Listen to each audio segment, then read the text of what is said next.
तो नमस्कार दोस्तों, कैसे हैं आप लोग। उम्मीद करता हूं आप और आपके चाहने वाले एकदम स्वस्थ तंदुरुस्त होंगे। आप देख रहे हैं वारदात क्राइम स्टोरी। मैं हैरी आप लोग का स्वागत करता हूं। आज की जो हमारी कहानी है उसमें जो किलर था उसने लगभग 80% जो सबूत थे वो छिपा दिए थे। अकॉर्डिंग टू पुलिस ये था कि उसने परफेक्ट क्राइम करने की जो थ्योरी है वो इस हद तक तैयार कर ली थी। उसने एक मर्डर किया।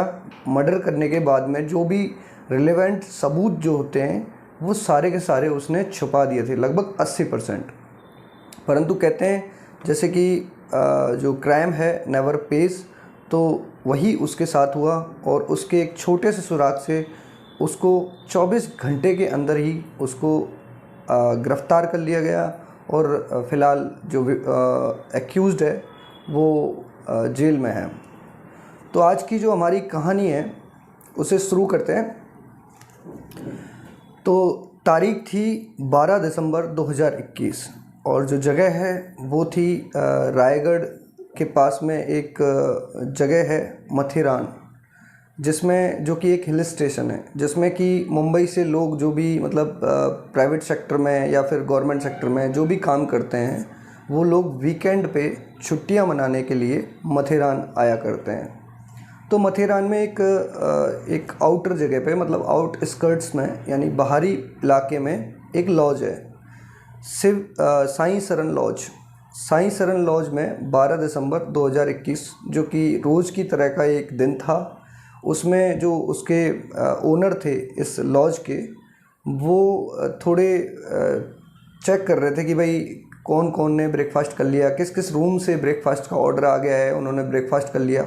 वहीं एक रूम और था उनके यहाँ पे जो कि 2 लोगों ने अपने लिए बुक कराया था और दोनों ने अपने आप को जो है बता रखा था कि भाई हम पति पत्नी हैं। और वो लोग सुबह से ब्रेकफास्ट करने नहीं आए और ना ही उनके जो गेट है वो खुल रहा है, कुछ नहीं हो रहा है, कोई मतलब किसी भी तरीके की कोई एक्टिविटी नहीं हो रही है उस रूम के अंदर और बाहर भी। तो जो ओनर हैं वो उस रूम को चेक करने के उद्देश्य से अंदर जो मास्टर की है उससे दरवाज़ा खोलकर अंदर जाते हैं। रूम एकदम खाली पड़ा होता है, सब कुछ एकदम नॉर्मल। पति पत्नी जो इसको बुक करवाए थे वो पता नहीं कहाँ हैं। तो वो लोग थोड़ा और चेक करते हैं। अब चूँकि भाई उन्होंने बाहर जाते हुए उनको देखा नहीं है तो ये अंदर ही कहाँ गायब हो गए। तो ये सोचते हुए जो ओनर है उसने उस रूम को और चेक करने की कोशिश करी। तो उन्हें बाथरूम में जो था वो बहुत सारा खून फैला हुआ मिला। जब उन्होंने ये देखा तो उनके जो पैरों तले ज़मीन है वो खिसक गई। उसके बाद में जो ओनर है उसने पाया कि बेड के नीचे एक कोई सो रखा है, ऐसा उन्हें दिखा। तो उन्होंने जब बेड के नीचे झुके तो देखा कि एक नग्न अवस्था में एक औरत का धड़ पड़ा हुआ है बेड के नीचे, जिसकी कि सर जो है वो गायब था। तो और साथ के साथ जब वो बॉडी, अब जब इन्होंने ये देखा तो तुरंत उन्होंने पुलिस को सूचना दी। पुलिस तुरंत मौके पर पहुंची।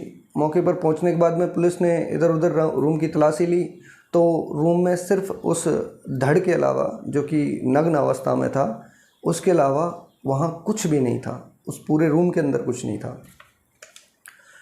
और साथ के साथ बॉडी जो थी उसके राइट हैंड पे एक टैटू लग रहा था कि कुछ टैटू जैसा है, परंतु उसको भी जो किलर है उसने चाकू से खरोंच के मतलब उस टैटू को भी मिटा दिया है। अब पुलिस के सामने चुनौती थी इस धड़ की पहचान करना कि धड़ किसका है। तो पहले तो पुलिस जो शुरुआती इन्वेस्टिगेशन है उसको शुरू करती है इस लॉज के रजिस्टर से। लॉज के रजिस्टर में जब पता करती है कि इस कमरे को किसने बुक किया था तो पता लगता है कि इसको अमजद खान और रुबीना बेगम के नाम पर इस कमरे को हायर किया गया था, मतलब इसको रेंट पे लिया गया था। और ये जो रूम है वो 11 और 12 दिसंबर के लिए बुक था, यानी सैटरडे और संडे के लिए। और दोनों ने पति पत्नी बताया था अपने आप को। तो पुलिस ने बोला कि अच्छा ठीक है, तुमने कुछ वो तो लिया होगा आइडेंटिफिकेशन लाइक आधार कार्ड जैसा कुछ तो लिया होगा उनसे कॉपी। तो यहाँ पर ओनर जो हैं इनकी लापरवाही सामने आती है कि इन्होंने उनसे कोई भी तरीके का आइडेंटिफिकेशन डॉक्यूमेंट लिया ही नहीं था। अब जब उन्होंने चेक किया कि भाई सीसीटीवी कैमरा है कि नहीं तुम्हारे यहाँ पे, तो पता लगता है कि उस लॉज में सीसीटीवी कैमरा है ही नहीं। तो पुलिस जो है वो बाहर मतलब उस लॉज के पास में जो भी सीसीटीवी कैमरास इंस्टॉल थे उसमें चेक करती है, तो पाती है कि दो दंपति इस लॉज की तरफ बढ़ रहे हैं और वो भी पैदल पैदल, किसी वाहन से नहीं आ रहे। सो दैट अगर किसी वाहन से आ रहे होते तो पता करते, वाहन को ट्रैक कर पाते। और दोनों ने मास्क लगा रखे हैं, पति पत्नी दोनों ने मास्क लगा रखे हैं। और 21 के टाइम पे, उस टाइम ओमिक्रॉन ये सब चल रहा था, इस वजह से लोग मास्क लगाते थे। तो ये एक अनयूजुअल चीज़ ऐसी कुछ नहीं थी, मतलब कि ऐसा कि कोई शक हो, कोई संदेह हो, ऐसी कोई बात नहीं थी। तो उन दोनों ने मास्क लगाए हुए थे, वो उसके अंदर एंटर होते हैं। पुलिस और थोड़ा सीसीटीवी कैमरा को और चेक करती है, तो उसी जो लॉज है उससे सुबह तड़के यानी कि 12 दिसंबर की सुबह, रविवार की सुबह, एक आदमी है वो बाहर जाते हुए दिखाई देता है। वही मास्क लगा रखा है, बैग है, बैग में कुछ रखा भी हुआ है, मतलब बैग में काफ़ी वजन है। और साथ के साथ उसमें जो आदमी है उसने मास्क लगा रखा है, वो तेज़ी से जा रहा है। अब जो पुलिस है वो क्या करती है, और आसपास के एरिया के जो भी सीसीटीवी फुटेज हैं उनको और खंगालती है। तो उसमें ही उस आदमी को जो है पाती है पुलिस की, ये मतलब जो माथेरान है उसके बाहरी इलाके में, मतलब कि सुनसान इलाके की तरफ बढ़ रहा है। इधर अब पुलिस के सामने ये सबसे बड़ी चुनौती है कि भाई इस औरत को आइडेंटिफाई किया जाए। अब चूँकि नग्न अवस्था में तो इतना तो समझ में आ रहा था धड़ को देखते ही कि औरत की लाश है ये। आदमी उधर सीसीटीवी कैमरा में सुबह जाते हुए दिख ही रहा है। तो पुलिस क्या करती है, आसपास सर्च ऑपरेशन करती है कि कुछ मतलब रिलीवेंट डॉक्यूमेंट मिल जाए, कुछ आइडेंटिटी प्रूफ टाइप का कुछ मिल जाए। क्योंकि माथेरान में क्या है कि बंदर बहुत ज़्यादा हैं, वो टूरिस्ट प्लेस है, तो वहाँ आए दिन ऐसी घटनाएं होती रहती हैं जिसमें किसी टूरिस्ट से किसी बंदर ने पर्स छीन लिया, बैग छीन लिया, तो ऐसी घटनाएं होती रहती हैं। तो पुलिस ने जब सर्च ऑपरेशन किया तो उनको लगभग मतलब काफ़ी सारे बैग्स और कुछ पर्स, ऐसे बहुत सारी चीज़ें मिली। तो वहीं से उन्होंने एक पर्स मिला, उस लॉज के पास में ही एक पर्स मिला उनको, जिस पर्स में एक प्रिस्क्रिप्शन स्लिप थी, और वो प्रिस्क्रिप्शन स्लिप थी गोरेगांव की। अब गोरेगांव की जो प्रिस्क्रिप्शन स्लिप है, वहाँ पे एक टीम भेजी जाती है ये पता करने के लिए कि उस जो क्लिनिक है जिसकी ये प्रिस्क्रिप्शन स्लिप है, उसके आसपास में किसी पुलिस स्टेशन में किसी महिला के गुमशुदगी की रिपोर्ट दर्ज कराई है कि नहीं। तो जब ये इस क्लिनिक के पास वाले पुलिस स्टेशन में पुलिस जाके तफ्तीश करती है, तो पुलिस को पता लगता है कि एक महिला जिसका नाम पूनम पाल है, उसकी गुमशुदगी की रिपोर्ट उसके परिजनों ने जब मतलब दर्ज कराई हुई है। और वो इन्हीं मतलब जो दर्ज कराई है वो 12 दिसंबर की दर्ज कराई है, मतलब कि जिस दिन बॉडी मिली माथेरान में, उस दिन जो ये क्लिनिक है उसके पास वाले पुलिस स्टेशन में उसके माँ बाप ने उसकी गुमशुदगी की रिपोर्ट दर्ज कराई। तो वो ना वो पुलिस ने मान लिया था कि ये बैग उसी लड़की का है। और लगभग चूँकि बैग और पर्स बहुत सारे मिले थे, तो जो भी मतलब आइडेंटिटी पुलिस के पास में पॉसिबल थी तो सबको कॉल किया गया था। पर ये जो थी वो अनट्रेस थी, इनका फ़ोन जो था वो स्विच ऑफ आ रहा था, इसलिए इनके जो पुलिस है इनके घर तक पहुंची। अब घर पे जाके जब चूँकि पता ही लग गया पुलिस को कि भाई इनकी गुमशुदगी हो रखी है, तो पुलिस के घर पे जाके इनके माता पिता से बात करती है। तो माता पिता बताते हैं कि भाई मई 2021 में हमारी जो बेटी पूनम पाल है, इसकी हमने शादी एक हमारे यहाँ पे उत्तर प्रदेश के ही एक निवासी हैं, फ़िलहाल इधर मुंबई में ही रहते हैं। और ये जो पूनम पाल हैं इसके घर वाले भी मूल रूप से उत्तर प्रदेश के निवासी थे, परंतु जो ये है पूनम पाल, इसका जो जन्म है और साथ में इसकी पढ़ाई लिखाई सब ये इधर ही मुंबई में होती है। परंतु जो इसके पति हैं यानी कि रामसुलोचन पाल, उनकी जो पढ़ाई है, शुरुआती पढ़ाई, वो उत्तर प्रदेश में हुई। और उसके बाद में जब इंजीनियरिंग के बाद में जॉब से लेकर ये सारे रहने का सिलसिला उनका इधर मुंबई का था। अब होता क्या है कि पुलिस और पूछती है कि आपकी बेटी कहाँ गई थी। तो पुलिस को जो माता पिता हैं वो ये बताते हैं कि हमारी बेटी ने हमको कल शाम को यानी 11 दिसंबर को हमें बताया था कि भाई ऐसे ऐसे मैं जो हूँ वो अपने पति के साथ में कहीं घूमने जा रही हैं, और ये हमेशा ऐसा होता था। एक्चुअली में जब इनकी शादी हुई तो इनका गौना नहीं हुआ था। उत्तर प्रदेश में कुछ एक रस्म है जिसके तहत मतलब जब तक गौना ना हो तब तक पति पत्नी दूर दूर रहते हैं। तो ये लोग क्या थे कि अब इधर जो रामसलोचन पाल जो हैं वो किसी आईटी फर्म में काम किया करते थे, और जो ये पूनम पाल हैं वो नर्सिंग की तैयारी कर रही थी। तो इसलिए दोनों दूर दूर रहा करते थे और सिर्फ वीकेंड्स पर जो मतलब घूमने जाया करते थे, मिलते थे। तो ये सब इनकी मतलब एक हैबिट का पार्ट था, उसमें कुछ अनयूजुअल था नहीं।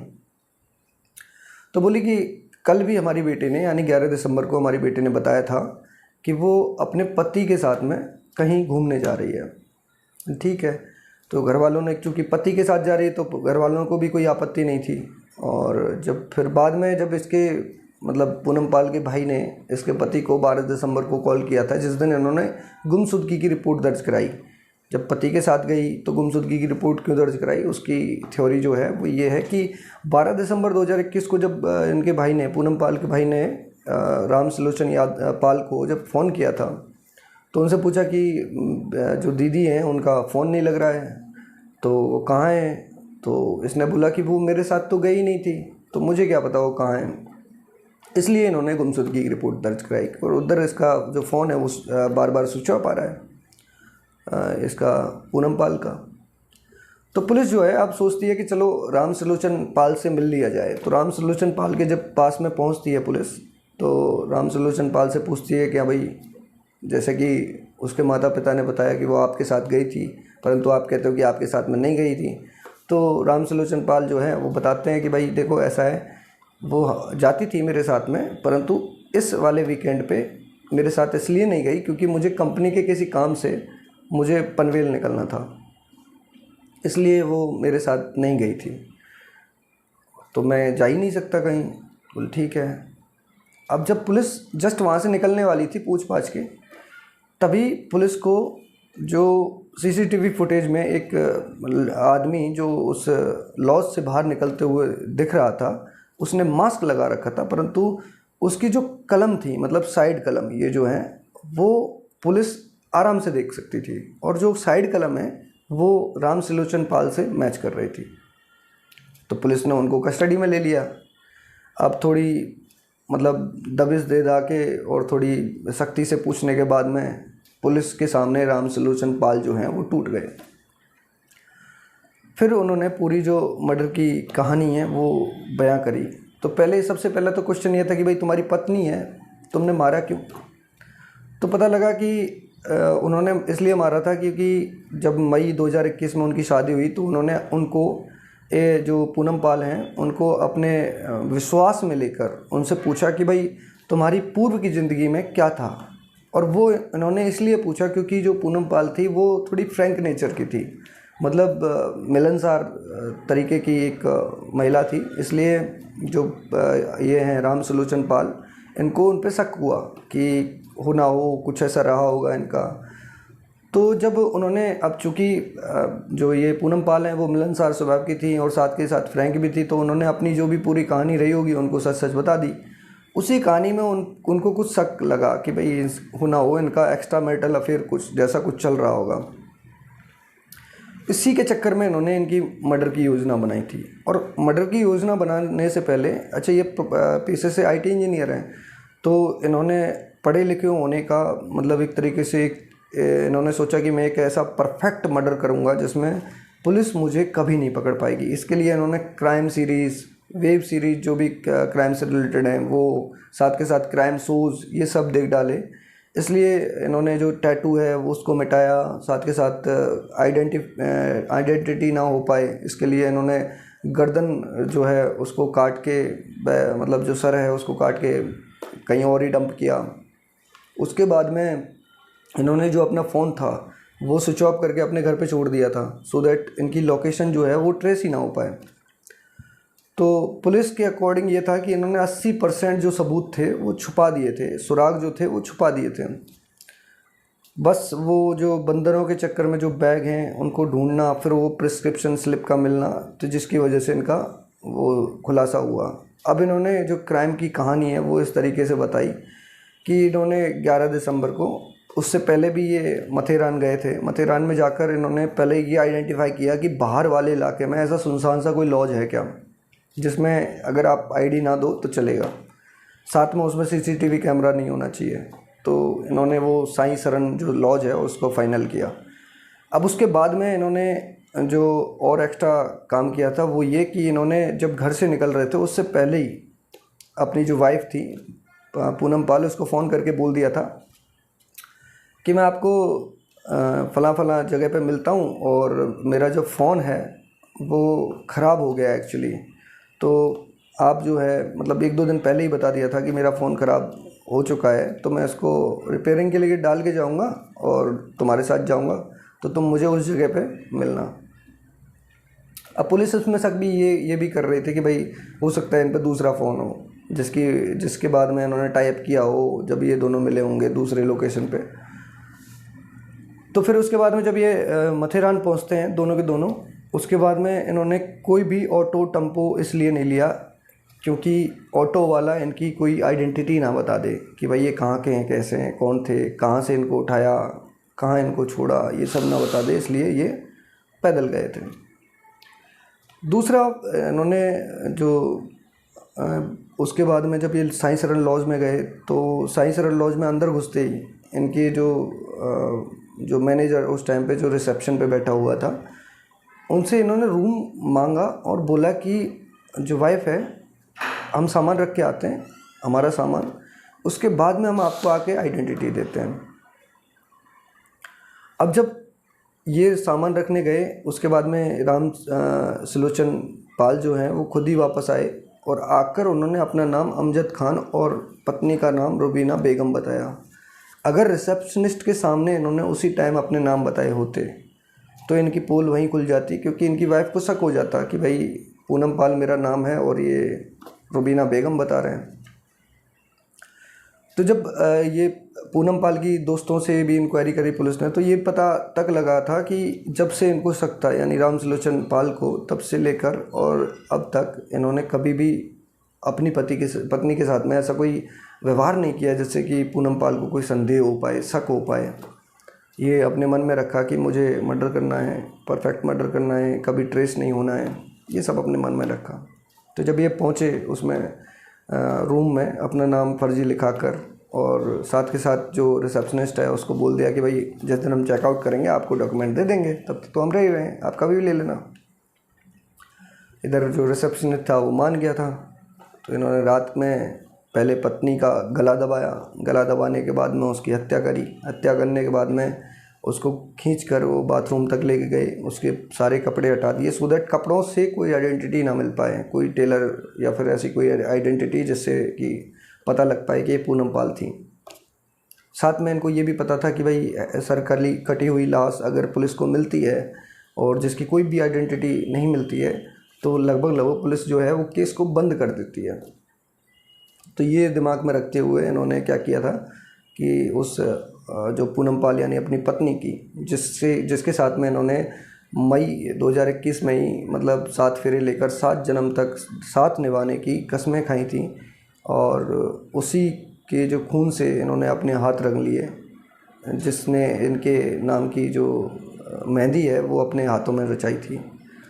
तो इन्होंने पहले उसके जो कपड़े हैं वो उतारे और फिर उसके बाद में इनका गला काटा, गला काट कर सर पॉलीथीन में 3 पॉलीथीन में रख कर उसके ऊपर कपड़ा लपेटने के बाद में बैग लेकर ये सुबह जल्दी निकल गए वहाँ से।